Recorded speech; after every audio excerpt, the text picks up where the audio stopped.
श्रील सनातन गोस्वामी जब श्री चैतन्य महाप्रभु के साथ वाराणसी में मिले तो महाप्रभु से एक प्रश्न किया, हे महाप्रभु, कि आमी केन आमाय जारे तापत्रय यहाँ नहीं जानी केमने हित है। हे गौरांग महाप्रभु, मैं कौन हूँ, मेरा परिचय क्या है, मेरा स्वरूप क्या है, मेरा लक्षण क्या है, और केन आमाय जारे तापत्रय, मुझे तीन ताप क्यों दुख दे रहा है। आदि दैविक, आदि आत्मिक, आदि भौतिक, ये तीनों ताप से हम लोग परेशानी है। संसार के सभी लोग ऐसा परेशानी है, शरीर से, मन से, क्रिया से हम लोग दुखी है। तो तीन ताप हमें क्यों दुख दे रहा है, और वो भी मैं नहीं जानता हूँ कि इस तापों से मैं कैसा अपने को रक्षा करूँ, उद्धार कर सकूँ। तो गौरांग महाप्रभु ने बहुत प्रसन्न हुई और कहा कि हे सनातन, तुम ज्ञान में बृहस्पति से भी ऊपर है और बुद्धि में शुक्राचार्य से भी ऊपर है, फिर भी तुम्हारे मन में इस प्रकार के संवेदना आ रहा है जगत जीव के कल्याण के लिए, मैं उसका उत्तर तुम्हें देता हूँ। तो महाप्रभु ने कहा, जीवेर स्वरूप है कृष्णेर नित्य दास, कृष्णेर तटस्थ शक्ति भेद अभेद प्रकाश। जीव का जो स्वरूप है वो कृष्ण के शुद्ध दासत्व है। ये जीव का परिचय है। मैं कौन हूँ, मैं कृष्ण दास हूँ। दास का क्या कर्तव्य है, दास का कर्तव्य है प्रभु का सेवा करना। किसका दास है, कृष्ण का दास है। सेवा किसका करेंगे, कृष्ण का करेंगे। तो जीवेर स्वरूप है कृष्ण नित्य दास। जीव की जो स्वरूप है वो गठन ही हुई है कृष्ण के दासत्व करने के लिए। तो फिर वो कृष्ण के क्या हिस्सा है, कृष्ण तटस्थ शक्ति। श्री कृष्ण के तीन प्रधान शक्ति है, जीव शक्ति, ईश्वर शक्ति और माया शक्ति। जीव शक्ति को शास्त्र में तटस्थ शक्ति कहा गया। तटस्थ इसीलिए है, जीव चाहे तो परमात्मा की ओर भी आ सकता है, जीव चाहे तो माया की ओर भी जा सकते हैं। माया की ओर जीव जाते हैं तो दुख भोगता है, और प्रभु की ओर जीव जाते हैं तो आनंद प्राप्ति करते हैं। इस बात को तुलसीदास जी ने कहते हैं कि सन्मुख होय जीव जब मोहे, जन्म कुटी अग नाश तब ये। जीव जब सन्मुख होकर कह देता है कि हे प्रभु, मैं आपका दास हूँ, इतना कहते ही जीव के अनंत जन्म का पाप नष्ट हो जाते हैं।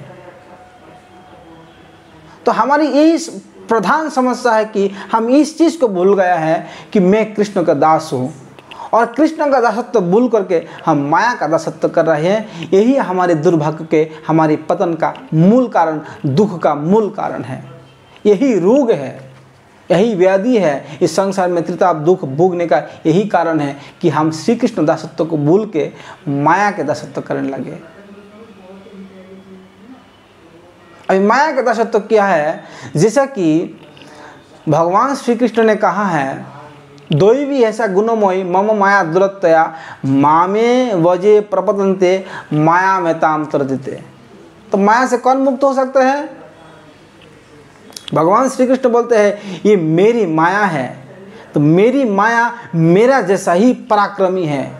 माया कभी नष्ट नहीं होती है, जीव कभी नष्ट नहीं होता है, ईश्वर शक्ति कभी नष्ट नहीं होते हैं। कृष्ण की अनंत शक्ति, इनमें तीन प्रधान शक्ति है, जीव शक्ति, ईश्वर शक्ति और माया शक्ति। माया कदापि नष्ट नहीं होते। माया भगवत कृपा से माया दूर चले जाती है, भाग जाती है। एक बार सन्मुख होकर कहना पड़ेगा, हे प्रभु मैं आपका हूँ। पिशाची पाइले जेमन मति छन्न है, मायाबद्ध जीवेर है से भाव उदय। जैसा कि किसी को चुड़ैल पकड़ लेते हैं, भूत पकड़ लेते हैं, जीन पकड़ लेते हैं, और कहते हैं जो पकड़ लेते हैं तो उसके अपने जो परिचय वो खुद भूल जाते हैं, और कहते हैं भाई तुम कौन हो? तो बोलते हैं कि मैं फलाना शमशान में रहने वाले हूँ, मैं एक अधपतित तो जीवात्मा हूँ। लेकिन वो तो रामदास के शरीर में भर गया हुआ है, तो अपने को परिचय नहीं दे रहा कि मैं रामदास हूँ। वो जो चुड़ैल, जो जीन अपने उसके शरीर में घुस गया है, उसका वो आपने परिचय दे रहा है। इसीलिए पिशाची पाइले जीवन मति, पिशाची पकड़ने से, चुड़ैल पकड़ने से जैसा कि मति छन्न हो जाते हैं, मति नष्ट हो जाते हैं, इसी प्रकार मायाबद्ध जीव का भी मति नष्ट हो जाते हैं। वो आपने को संसार, गृह, मकान, दुकान, परिवार, परिजन, स्त्री, पुत्र, वासना, विषय में ही अपने को समेट करके रख देते हैं। और विषय जो है ये विष है, ये खाने में अमृत लगते हैं। श्रील प्रहलाद जी बोलते हैं कि ये जो विषय है एक प्रकार का विष है, जो पीने में तो मज़ा आते हैं लेकिन उसके परिणाम स्वरूप दुख भोगना पड़ते हैं। भगवान श्री कृष्ण भगवद गीता में बोलते हैं भुगे शरीर प्रकृतना यही संस्पर्शजा भुगा दुख जुनयवते आदंत बंत कौंत्य नत सुरमते भूद। जो बुद्धिमान हैं वो भूख में रमते नहीं हैं, क्योंकि वो जानते हैं कि इस भूख के परिणाम दुख है। वो आदंत बंत, वो शुरू में अच्छा लगते हैं, बीच में भी थोड़ा बहुत अच्छा लगते हैं, बाद में वो क्लेशदायी हो जाती है। इसीलिए कभी भी जो महापुरुष और जो ज्ञानी और भक्त भूख के पीछे नहीं दौड़ते हैं। तो गौरांग महाप्रभु कह रहा है कि जीव के जो स्वरूप है वो कृष्ण के दासत्व है, उनके मूल परिचय, और वो कृष्ण के तटस्थ शक्ति है। अर्थात तटस्थ शक्ति का अर्थ है कि वो भगवान की ओर भी आ सकते हैं, माया की ओर भी जा सकते हैं। उसके अपने विवेक किस में लगाना है उसके ऊपर निर्भर करते हैं। माया से उद्धार होने के लिए गौरांग महाप्रभु बोलते हैं कि माया मुग्ध जीवेर नहीं शतः कृष्ण ज्ञान, जीवेर कृपाय कृष्ण कोइल वेद पुराण। माया मुग्ध जीव अपने को वैसा उद्धार नहीं कर सकते हैं, इसीलिए जीव को कृपा करने के लिए वेद और पुराण का रचना किया गया है। और वेद पुराण को समझने के लिए हमें महापुरुष का ज़रूरत है, जैसा कि साधु और गुरु की ज़रूरत है। साधु और गुरु की कृपा से वेद पुराण को समझने से हमें अभिधेय तत्व का ज्ञान होगा। अभिधेय तत्व कहते हैं भक्ति के आचरण को, जैसा कि भगवत भक्ति के अंग को अभिधेय कहा गया शास्त्र में। गौरांग महाप्रभु शिक्षा देता है अभिधेय पालन करने से प्रयोजन प्राप्ति होती है। प्रयोजन क्या है?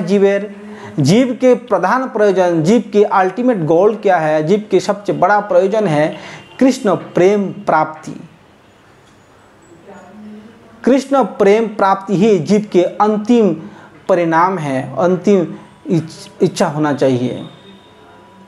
तो कृष्ण प्रेम प्राप्ति के लिए जो क्रियाएं किया जाती है उसको अभिधेय तत्व बोलते हैं। उस अभिधेय में सर्वश्रेष्ठ अभिधेय है हरिनाम कीर्तन और हरिनाम श्रवण, भगवत कथा कीर्तन और भगवत कथा श्रवण। देखो, अभिधेय का अर्थ है कृष्ण भक्ति के आचरण। प्रयोजन क्या है? कृष्ण प्रेम प्राप्ति। तो अभिधेय हम क्यों पालन करें? तो मैं पहले आप लोगों को बोल दिया कि गौरांग महाप्रभु पहले हमें यही शिक्षा दिया, श्री कृष्ण मेरा प्रभु है, मैं उनका शूद्र दास हूँ। तो दास का कर्तव्य है प्रभु का सेवा करना। तो वो मेरा प्रभु है, ये मेरा संबंध ज्ञान है।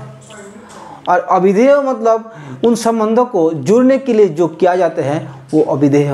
उस संबंधों में जब जुड़ जाते हैं तो वो प्रयोजन अर्थात प्राप्ति वस्तु प्राप्त हो चुका है, उसको प्रेम फल बोलते हैं, अर्थात कृष्ण प्रेम भक्ति प्राप्त हो जाते हैं जीव का। तो जीव इन तीनों क्लेश से, त्रिताप दुख से अपने को मुक्त कर लेते हैं।